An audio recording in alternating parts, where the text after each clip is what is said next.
ओम शांति। 21 फरवरी 2026 के ईश्वरीय महावाक्य हैं। पहले सुनते हैं मुरली के मुख्य पॉइंट्स। बाबा ने कहा, हम बाप के पास अपनी सोई हुई तकदीर जगाने आए हैं। तकदीर जगना अर्थात विश्व का मालिक बनना। यह पढ़ाई ही बुद्धि की सच्ची खुराक है। रोज मुरली सुनने और मनन करने से बुद्धि पारस बन जाती है। फिर बाबा ने कहा, पारसनाथ बाप ही बुद्धिवानों की बुद्धि है। वही पत्थर बुद्धि को पारस बुद्धि बनाकर देवता स्वरूप देते हैं। शिव और शंकर अलग है। शिव परमात्मा है, शंकर देवता। सही पहचान से ही सच्ची भक्ति और ज्ञान का फल मिलता है। आत्मा अविनाशी है, शरीर बदलती है। नष्ट मोहा बनकर हर परिस्थिति में स्थिर रहना है। यह सृष्टि एक अनादि अविनाशी ड्रामा है। इसकी सही हिस्ट्री ज्योग्राफी अभी हम जानते हैं। और अब सुनते हैं महावाक्यों को विस्तार से। मुरली का सार। मीठे बच्चे, तुम बाप के पास आए हो अपनी सोई हुई तकदीर जगाने। तकदीर जगाना माना विश्व का मालिक बनना। प्रश्न, कौन सी खुराक तुम बच्चों को बाप समान बुद्धिवान बना देती है? उत्तर, यह पढ़ाई है तुम बच्चों के बुद्धि की खुराक। जो रोज पढ़ाई पढ़ते हैं अर्थात इस खुराक को लेते हैं, उनकी बुद्धि पारस बन जाती है। पारसनाथ बाप जो बुद्धिवानों की बुद्धि है, वह तुम्हें आप समान पारस बुद्धि बनाते हैं। ये तकदीर जगा कर आई हूँ। ओम शांति। गीत की लाइन सुनकर के भी मीठे मीठे बच्चों को रोमांच खड़े हो जाने चाहिए। है तो कॉमन गीत, परंतु इनका सार और कोई नहीं जानते।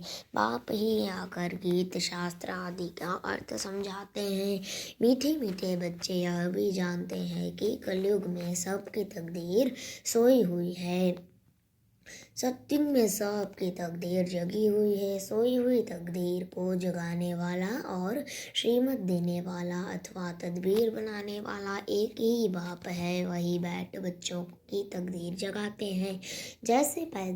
जैसे बच्चे पैदा होते हैं और तकदीर जग जाती है। बच्चा जन्मा और उनको यह पड़ जाता है कि हम वारिस हैं हूबहू। यह फिर बेहद की बात है। बच्चे जानते हैं कल्प कल्प हमारी तकदीर जगती है, फिर सो जाती है। पावन बनते हैं तो तकदीर जगती है। पावन गृहस्थ आश्रम कहा जाता है। आश्रम अक्षर पवित्र होता है। पवित्र गृहस्थ आश्रम, उनके अगेंस्ट फिर है अपवित्र पतित गृहस्थ धर्म। आश्रम नहीं कहेंगे, गृहस्थ धर्म तो सबका है ही, जानवरों में भी है। बच्चे तो सब पैदा करते ही हैं, जानवरों को भी कहेंगे। हम गृहस्थ धर्म में है। अब बच्चे जानते हैं हम स्वर्ग में पवित्र गृहस्थ आश्रम में थे, देवी देवता थे, उन्हों की महिमा भी गाते हैं। सर्वगुण संपन्न 16 कला संपूर्ण तुम खुद भी गाते थे। अब समझते हो हम मनुष्य से देवता फिर से बन रहे हैं। गायन भी है मनुष्य से देवता। ब्रह्मा विष्णु शंकर को भी देवता कहते हैं। ब्रह्मा देवताय नमः, फिर कहते हैं शिव परमात्माय नमः। अभी उनका अर्थ भी तुम जानते हो। वह तो अंध श्रद्धा से सिर्फ कह देते हैं। अब शंकर देवताय नमः कहेंगे, शिव के लिए कहेंगे शिव परमात्माय नमः। तो फर्क हुआ न, वह देवता हो गया, वह परमात्मा हो गया। शिव और शंकर को एक कह नहीं सकते। तुम जानते हो हम बरोबर पत्थर बुद्धि थे, अब पारस बुद्धि बन रहे हैं। देवताओं को तो पत्थर बुद्धि नहीं कहेंगे। फिर ड्रामा अनुसार रावण राज्य में सीढ़ी उतरनी है, पारस बुद्धि से पत्थर बुद्धि बनना है। सबसे बुद्धिमान तो एक वही बाप है। अभी तुम्हारी बुद्धि में दम नहीं रहा है। बाप उनको बैठ पारस बुद्धि बनाते हैं। तुम यहाँ आते हो पारस बुद्धि बनने। पारसनाथ के भी मंदिर हैं, वहाँ मेले लगते हैं, परंतु यह किसको पता नहीं कि पारसनाथ कौन है। वास्तव में पारस बनाने वाला तो बाप ही है। वह है बुद्धिवानों की बुद्धि, यह ज्ञान है। तुम बच्चों की बुद्धि के लिए खुराक, इससे बुद्धि कितना पलटती है। यह दुनिया है कांटों का जंगल, कितना एक दो को दुख देते हैं। अब यह ही तम प्रधान रौरव नर्क गरुड़ पुराण में तो बहुत रोचक बातें लिख दी हैं। अभी तुम बच्चों की बुद्धि को खुराक मिल रही है। बेहद का बाप खुराक दे रहे हैं, यह है पढ़ाई। इसको ज्ञान अमृत भी कह देते हैं। कोई जल आदि है नहीं, आजकल सब चीज़ों को अमृत कह देते हैं। गंगा जल को भी अमृत कहते हैं। देवताओं के पैर धोकर पानी रखते हैं, उसको अमृत कह देते हैं। अब यह भी बुद्धि से समझने की बात है ना। यह अंजलि अमृत है, वह पतित पावनी गंगा का जल अमृत है। अंजलि जो देते हैं वह ऐसे नहीं कहते कि यह पतितों को पावन बनाने वाला है। गंगा जल के लिए कहते हैं, पतित पावनी है कहते भी हैं। मनुष्य मरे तो गंगा जल मुख में हो दिखाते हैं। अर्जुन ने बाण मारा फिर अमृत जल पिलाया।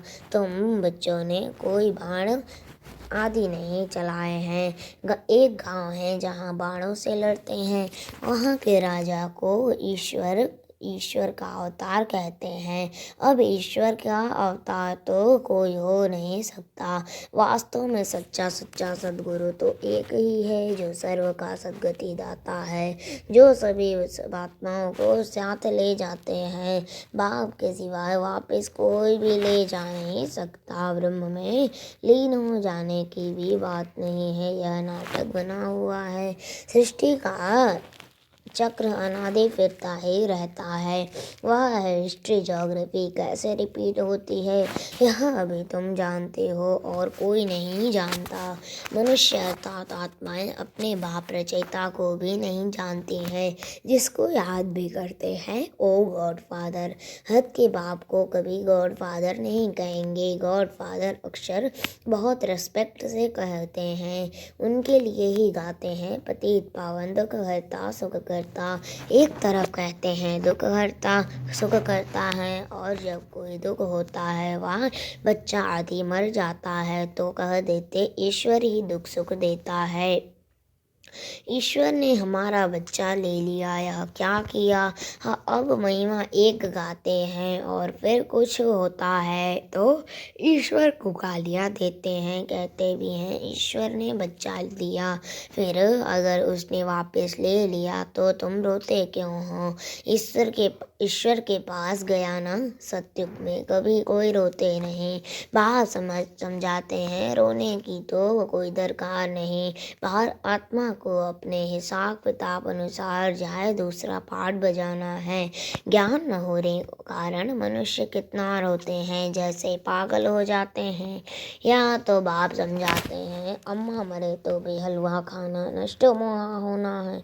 हमारा तो एक ही बेहद का बाप है, दूसरा न कोई। ऐसी अवस्था बच्चों की होनी चाहिए। मोहजित राजा की कथा भी सुनी है ना, यह है सब दंत कथाएं।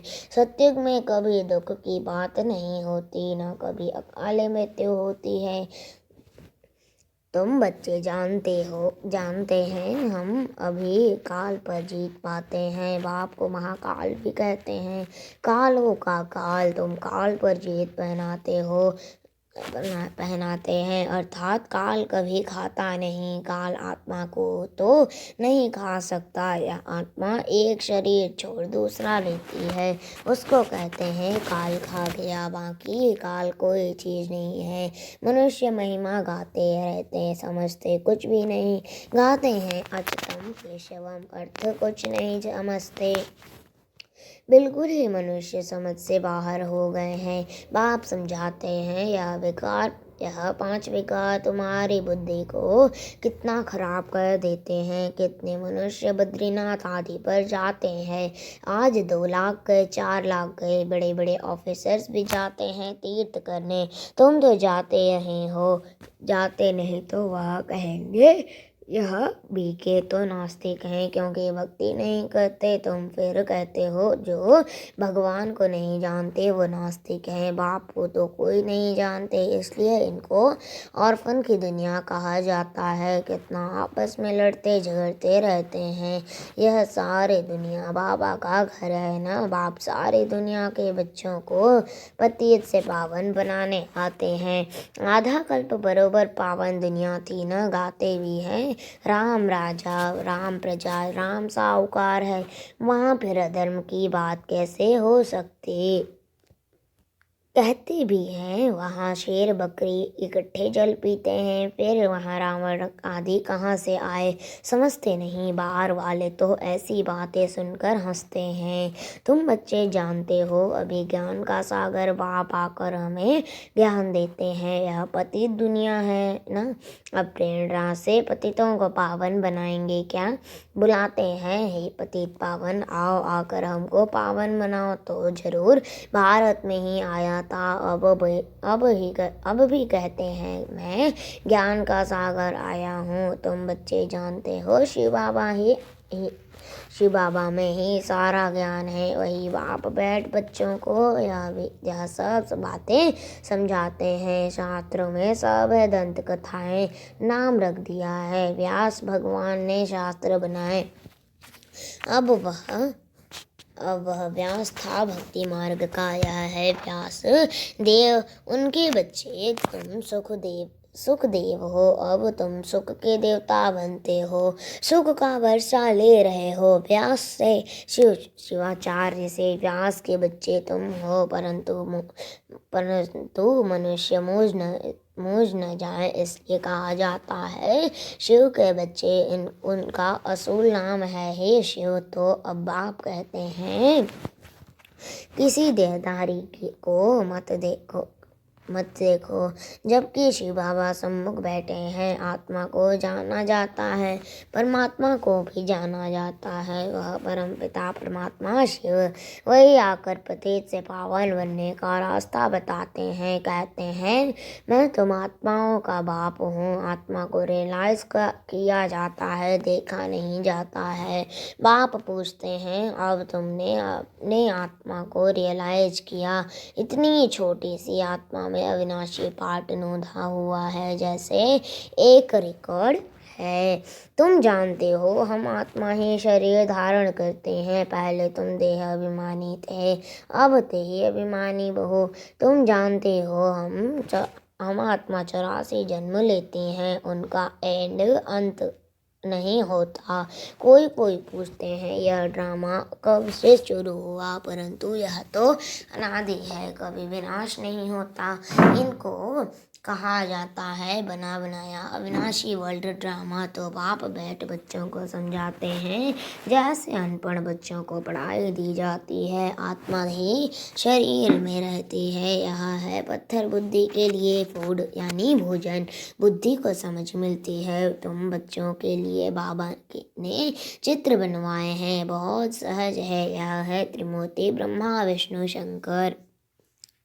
अब ब्रह्मा को भी त्रिमूर्ति क्यों कहते हैं। देव देव महादेव एक दो के ऊपर रखते हैं, अर्थ कुछ भी नहीं जानते। अब ब्रह्मा देवता कैसे हो सकता, प्रजापिता ब्रह्मा तो यहाँ होना चाहिए। यह बातें कोई शास्त्रों में नहीं है। बाप कहते हैं मैं इस शरीर में प्रवेश कर इन द्वारा तुमको समझाता हूँ, इनको अपना बनाता हूँ, इनके बहुत जन्मों के अंत में आता हूँ। यह भी 5 विकारों का संन्यास करते हैं। संन्यास करने वाले को योगी ऋषि कहा जाता है। अभी तुम राज ऋषि बने हो, 5 विकारों का संन्यास तुमने किया है तो नाम बदलता है। तुम तो राजयोगी बनते हो, तुम प्रतिज्ञा करते हो। वह सन्यासी लोग तो घर बार छोड़ चले जाते हैं। यहाँ तो स्त्री पुरुष इकट्ठे रहते हैं, प्रतिज्ञा करते हैं हम विकार में कभी नहीं जाएंगे। मूल बात है ही विकार की। तुम बच्चे जानते हो शिव बाबा रचयिता है, वह नहीं रचना रचते हैं। यह वह बीज रूप सत्य चित आनंद का सागर, ज्ञान का सागर है। स्थापना विनाश पालना कैसे करते हैं यह बाप जानते हैं, मनुष्य नहीं जानते। फट से कह देते तुम भी के तो दुनिया का विनाश करेंगे। अच्छा, तुम्हारे मुख में गुलाब कहते हैं यह तो विनाश के लिए निमित्त बनी है। न शास्त्रों को, न भक्ति को, न गुरुओं को मानती है, सिर्फ अपने दादा को मानती है। लेकिन बाप तो खुद कहते हैं यह पतित शरीर है, मैंने इनमें प्रवेश किया है। पतित दुनिया में तो कोई पावन नहीं होता। बाबा ने क्या कहा? यह पतित दुनिया में तो कोई पावन होता नहीं। मनुष्य तो जो सुनी सुनाई बातें सुनते हैं वह बोले देते हैं। ऐसे सुनी सुनाई बातों से भी आकर दुर्गति को पाया है। तब बाप आकर सच सुनाए सबके सदगति करते हैं। अच्छा, मीठे मीठे सिकले दे बच्चों प्रति माँ पिता बाप दादा का याद प्यार और गुड मॉर्निंग। रूहानी बाप की रूहानी बच्चों को नमस्ते। हम रूहानी बच्चों की रूहानी माता पिता बाप दादा को याद प्यार और गुड मॉर्निंग।